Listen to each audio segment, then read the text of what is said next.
Welcome to Cooking from the Heart. I am so excited because it's holiday season, and today we're doing some grown-up takes on some childhood favorites. So don't go anywhere. Kick it.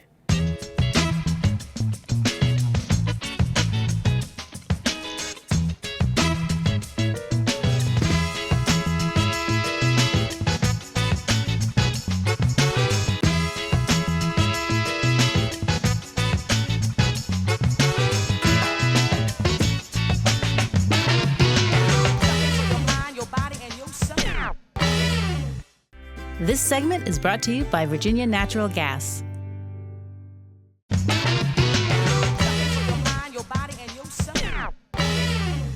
Hey guys, welcome back to my kitchen. I'm super excited because it's holiday season, but instead of focusing on the main dish, today we're gonna work on a side dish. So let's get started. We are going to do a deconstructed version of the green bean casserole. Now we all have had that casserole, we loved it. It's got the mushroom sauce, the onions, you put it in the oven. But I got a little older, I thought, I kinda gotta make these a little bit more mature. So we have got some beautiful green beans, and these are the French haricots verts, which are basically like a regular green bean, just a little bit longer, a little bit skinnier. And they come pre-washed, pre-trimmed. Save yourself the time, there is no shame in that. So got them in a big bowl. I'm gonna drizzle a little bit of olive oil over them. Now this is about maybe two tablespoons, not too much. You just want to coat them because we're actually going to roast these. And the cool thing about this green bean casserole is it's not really a casserole. It's kind of deconstructed. It's going to be layered and really pretty and so delicious. So I've got a little bit of salt I'm going to add on top of that. Now I've got my oven preheated at 350, and once these are all nice and coated, I'm going to put them on a baking sheet and I'm going to pop them into the oven for about 10 to 12 minutes. All right, those are nice and coated. And I've got my cookie sheet, and you can tell it's been well loved. It is clean, it's highly seasoned. I'm just gonna lay these out on there. You wanna kind of put them in one layer as much as possible. You don't wanna pile them up too much. That way they will all cook evenly.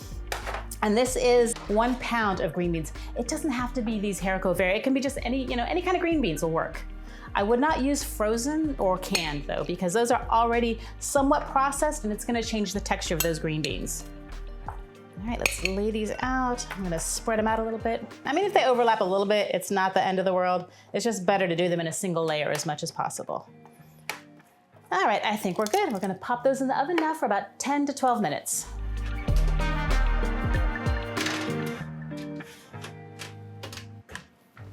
Okay, so now we're gonna work on the mushroom sauce. It's more of a rich, creamy mushroom sauce as opposed to the soup that gets mixed in. And it's gonna be thick and it's gonna layer right on top of those beautiful roasted beans.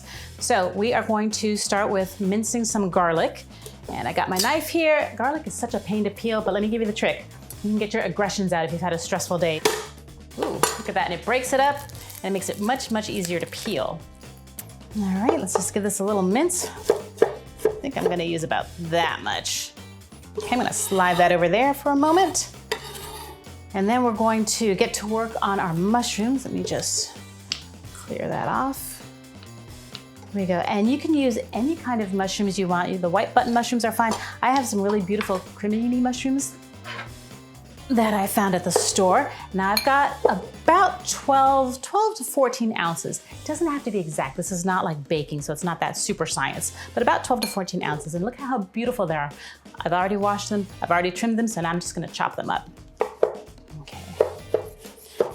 And I like to make sure when I'm cutting these, you wanna make a nice flat side to put down just for safety. Otherwise it can wobble and you can really kind of hurt yourself.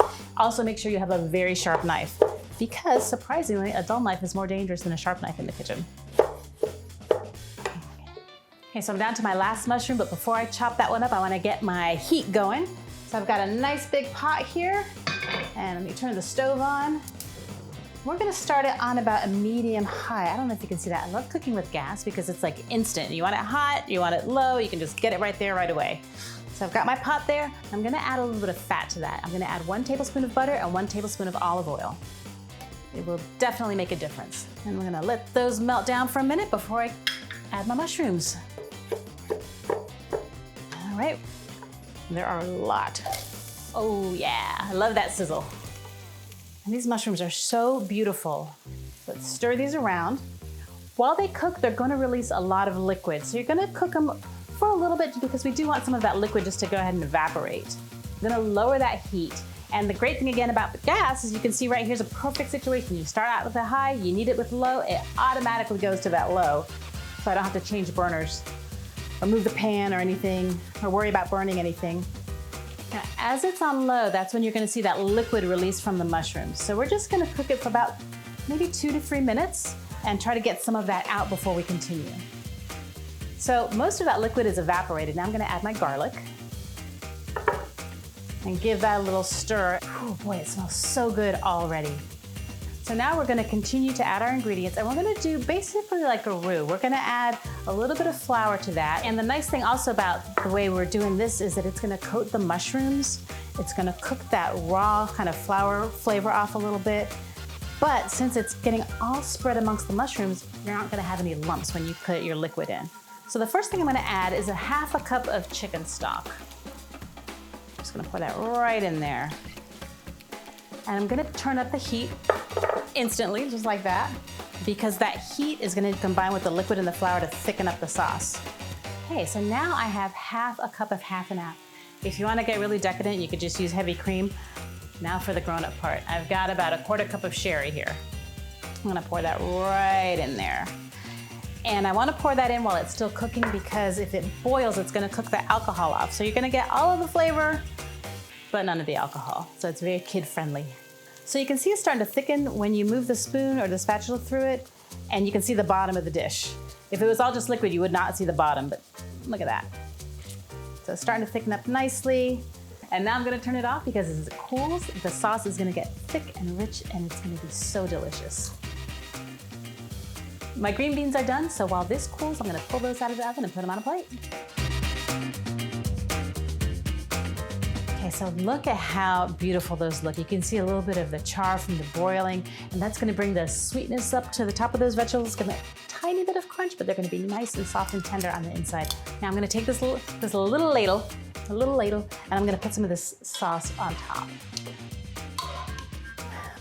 All right, I think that is probably enough. And to top it, we have our fried onions. Oh my gosh, look at how beautiful this is. Now tell me this is not a green bean casserole you would be so proud to show off for the holiday season. Now, I can't wait to take a bite, but before I do, we've got to go to break, and when we come back, we're getting sweet.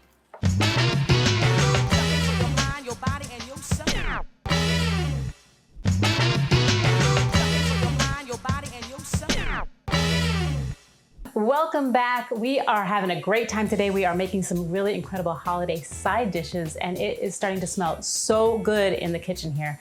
Now, we are going to work on a somewhat controversial side dish, the famous cranberry sauce, but we're making it fresh. So look at these beautiful cranberries. They come in a bag at the grocery store. You can always find them. It's a 12-ounce bag, and all I've done is I've taken them out of the bag, given them a quick rinse, and they're in my bowl. So let's go ahead and get started. Just got a regular pot here. I'm gonna turn on my stove. I'm gonna put it on about medium-high, and I love that it's gas because it's already medium-high. I don't have to wait for it to heat up. So I'm gonna take my cranberries, and I'm just gonna toss them into the pot. Now to that, I'm going to add 1 cup minus 2 tablespoons of water. Now you could do a cup, but I've got a little fancy 2 tablespoons of something we're gonna put in there. So I didn't want too much liquid, so I just went ahead and pulled 2 tablespoons of water out of here. Ooh, my pot was nice and hot, so you can hear it. It's already kind of making some noise. It's talking to me already. Now I'm gonna add some sugar to that, and this is just a cup of sugar.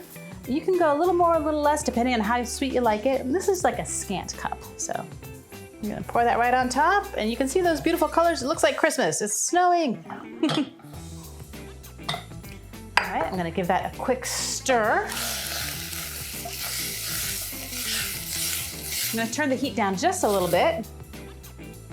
And look at that instantly.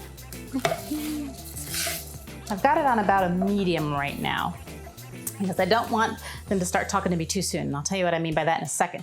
Now I'm gonna add a 1/4 cup of cinnamon. I'm just gonna pop that in there. And this is a really delicious Mexican cinnamon. Sometimes for the holidays, you might wanna spend a little extra and get the fancy ingredients because it really does make a difference. And then I've got vanilla, and this is a Madagascar vanilla. I've got 3/4 of a teaspoon of Madagascar vanilla. There we go.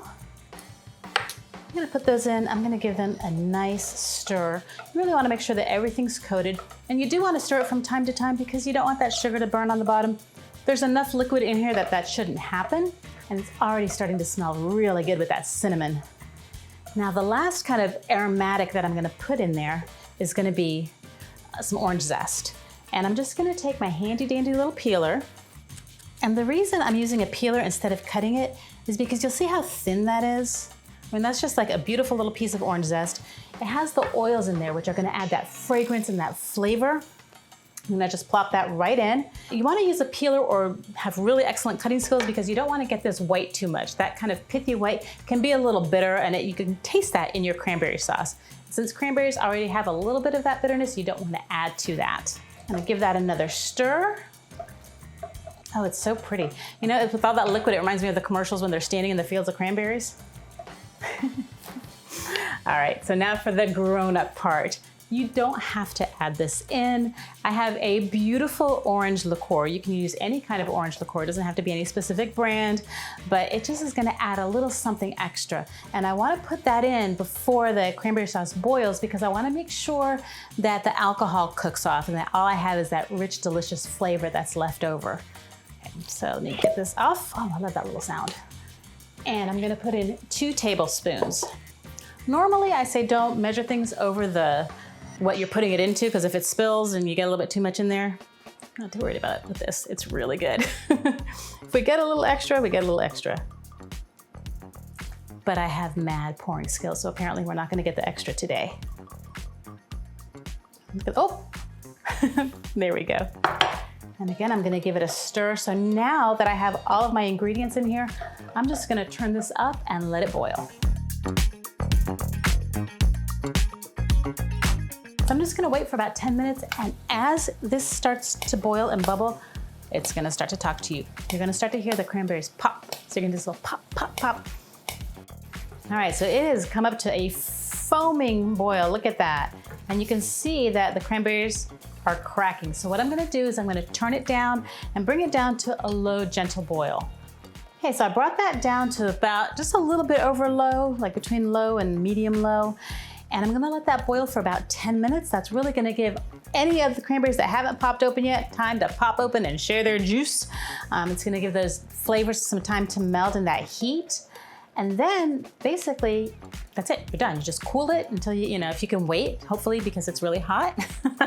So you don't wanna taste it right away, but you let it cool. You can cool it for a couple hours. You can cool it overnight. It's gonna gel a little more and just be this really luxurious cranberry sauce. So while that finishes that, I'm gonna clear this off, and I actually made some ahead of time. I'm gonna bring that out to show you. All right, so this has chilled for a few hours. I put a little fancy schmancy piece of orange in there so it would look pretty, but look at that. It's just this beautiful, thick, rich, it's so much prettier, in my opinion, than like the log of cranberry sauce. And the flavor is delicious. You've got that cinnamon, you've got the vanilla, the orange. It is just beautiful. Look at that. That is something that you're gonna be proud to serve at any holiday table. Now I'm gonna put this whole spoonful in my mouth, but we gotta take a quick break. So don't go anywhere, because when we come back, we're gonna make my all-time favorite side dish.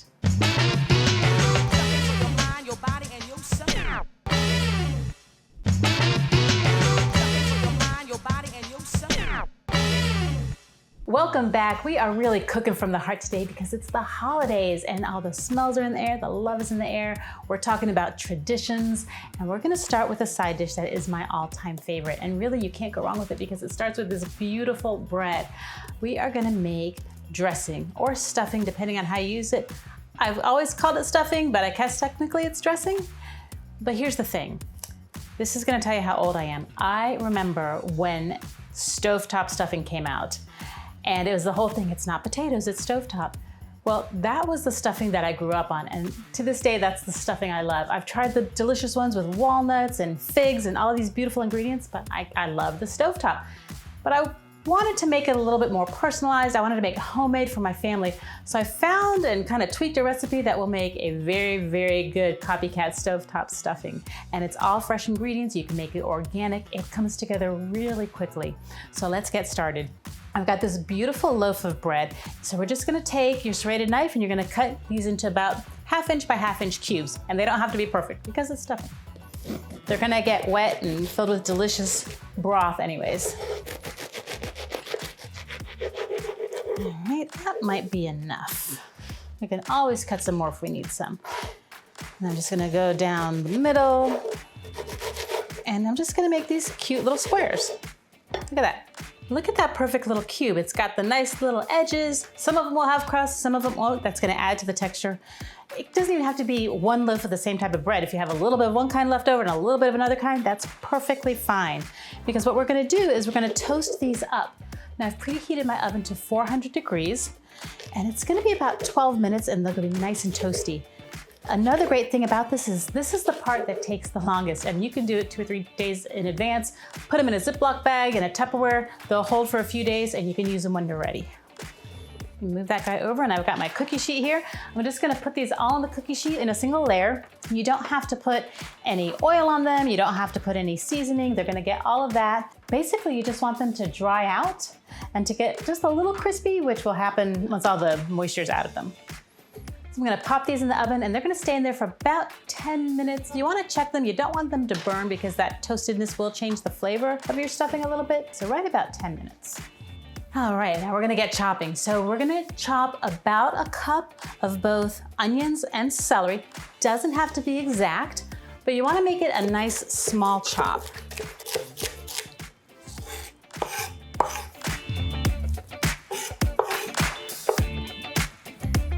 So I've got my pot here. I'm gonna bring it over closer to me, and I'm gonna add some olive oil to that. Just pour that right in there. And it's a nice, beautiful olive oil that I actually got from Spain. And like I've said before, sometimes when you're cooking these holiday foods, you really wanna kind of up the ante and get the really finest ingredients because it does make a difference. Now I'm gonna turn my stove onto high and let that olive oil heat.